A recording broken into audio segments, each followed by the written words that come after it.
ملکہ بلقیس کا واقعہ آپ کو سناتا ہوں۔ اپنے زمانے کی عورتوں میں سب سے زیادہ عقل مند، تدبیر والی، علم کے اعتبار سے بھی سب سے برتر، ان کا نام تھا یلمقہ بنت مشرع بن ذی جدن۔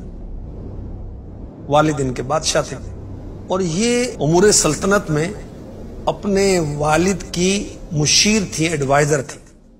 اپنے والد کے انتقال کے بعد یہ ملکہ بن گئی۔ پہلے غیر مسلمہ تھیں، سورج کی پجاری تھیں، استغفر اللہ۔ حضرت سلیمان علی نبینا علیہ الصلوۃ والسلام کی بارگاہ میں حاضر ہو کر انہوں نے اسلام قبول کیا اور ان کی زوجیت کا شرف پایا۔ ان کا واقعہ قبول اسلام کا کیا ہے؟ ایک مرتبہ سلیمان علی نبینا علیہ الصلوۃ والسلام، جنہیں اللہ پاک نے نبوت بھی عطا فرمائی اور پوری زمین کی ساری دنیا کی سلطنت عطا فرمائی، ان کے لشکر میں انسانوں کے علاوہ جنات بھی ہوتے تھے، پرندے بھی ہوتے تھے۔ اپنے لشکر کے ساتھ سفر کر رہے تھے، پانی کی حاجت پیش آئی، انسان، جنات، پرندے پانی تلاش کرتے ہیں، پانی نہیں ملتا۔ ہدہد، اس کو اللہ نے یہ مہارت دی کہ پانی تلاش کر لیتا تھا، زمین کے اندر پانی کی موجودگی دیکھ لیتا اور پانی قریب ہے یا دور ہے اس کو پتہ چل جاتا۔ جب ہدہد کو طلب کیا گیا تو ہدہد یہ موجود نہیں تھا۔ کچھ ہی دیر کے بعد ہدہد حضرت سلیمان علیہ السلام کے دربار میں حاضر ہو گیا، بڑے ادب کے ساتھ، عاجزی کے ساتھ معافی مانگنے لگا اور کہنے لگا کہ میں ملک سبا سے آپ کے لیے ایک عجیب و غریب خبر لائیں۔ وہاں ایک عورت لوگوں پر حکمرانی کر رہی ہے، اس کے پاس ایک بہت بڑا تخت ہے، سونے کا، چاندی، ہیرے جواہرات کا بنا ہوا، 80 گز لمبا، 40 گز چوڑا، 30 گز اونچا۔ مگر افسوس کی بات یہ ہے کہ وہ لوگ خدا کو چھوڑ کر سورج کی پوجا کرتے ہیں، استغفر اللہ۔ حضرت سلیمان علی نبینا علیہ الصلوۃ والسلام نے ہدہد کی خبر سننے کے بعد ملکہ بلقیس کے نام اسلام اور نیکی کی دعوت پر مشتمل ایک لیٹر لکھا۔ وہ لیٹر جو تھا وہ ہدہد کے سپرد کیا گیا، فرمایا میرا یہ خط لے جاؤ، ان کو دو، پھر دیکھنا ان کا ری ایکشن کیا ہے، رد عمل کیا ہے۔ ہدہد ملکہ بلقیس کے پاس پہنچتا ہے، اس کے گرد امراء ہیں، وزراء ہیں، وہ لیٹر بلقیس ملکہ کی گود میں ڈال دیتا ہے۔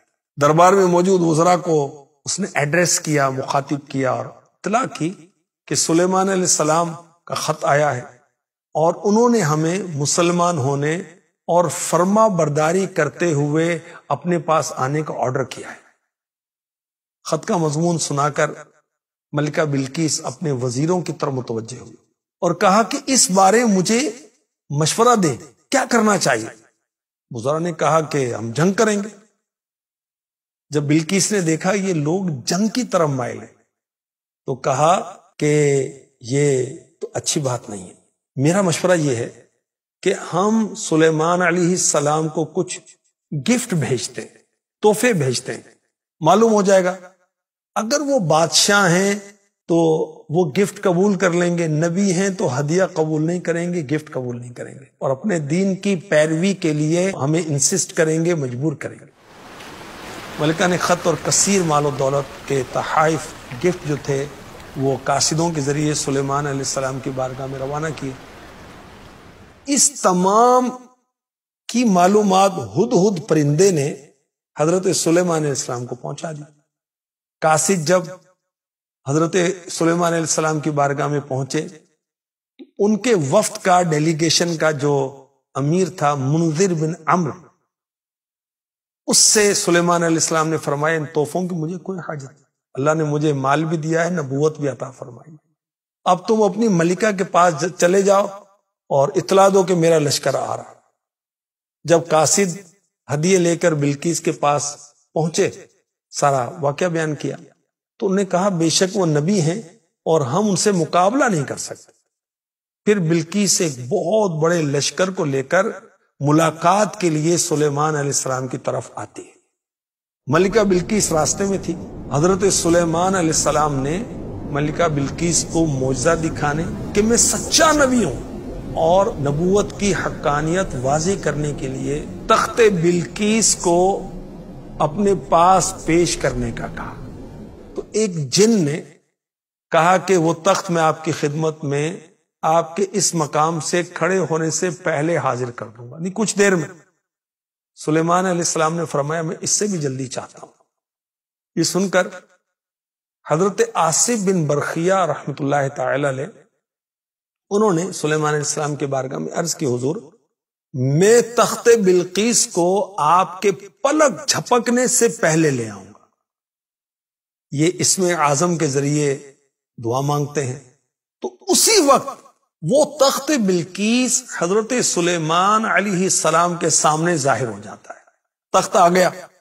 حضرت سلیمان علیہ السلام نے ملکہ بلقیس کی آزمائش کے لیے تخت کی کچھ شکل و صورت تبدیل کر دی۔ جب ملکہ بلقیس سلیمان علیہ السلام کے پاس آئی تو اس وقت تخت موجود تھا، تو حضرت سلیمان علیہ السلام نے ملکہ سے کہا کیا تیرا تخت ایسا ہی ہے؟ اس نے عرض کی کأنہ ہوا، گویا یہ وہی ہے، یہ تو اس جیسا ہی ہے۔ تخت میں تبدیلی کر کے ملکہ بلقیس کا امتحان لیا گیا تھا۔ اب ملکہ بلقیس سے کہا گیا کہ صحن میں آ جائے۔ وہ صحن شفاف شیشے کا تھا، نیچے پانی بہ رہا تھا، مچھلیاں تیر رہی تھیں، اور صحن میں حضرت سلیمان علیہ السلام شان نبوت کے ساتھ جلوہ فرماتے تخت پر۔ ملکہ نے اس صحن کو دیکھا، سمجھی کہ گہرا پانی ہے، اس نے اپنی پنڈلیوں سے کپڑا اونچا کر لیا کہ پانی میں چل کر سلیمان علیہ السلام کی خدمت میں حاضر ہو سکے۔ حضرت سلیمان علیہ السلام نے فرمایا پانی نہیں، یہ تو شیشوں سے جڑا ہوا ایک ملائم صحن ہے۔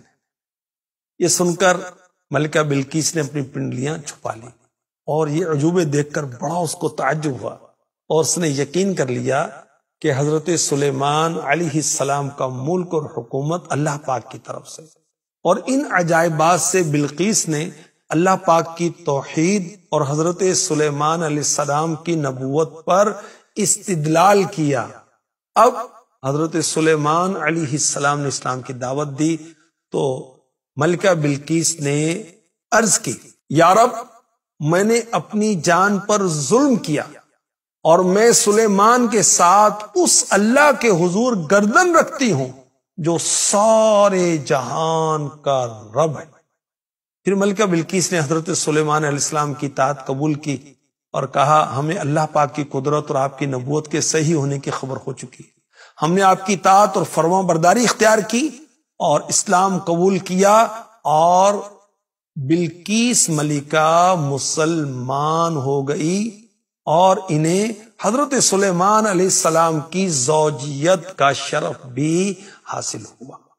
صلو علی الحبیب صلی اللہ تعالی علی محمد وعلی آلہ وصحبہ وبارک وسلم۔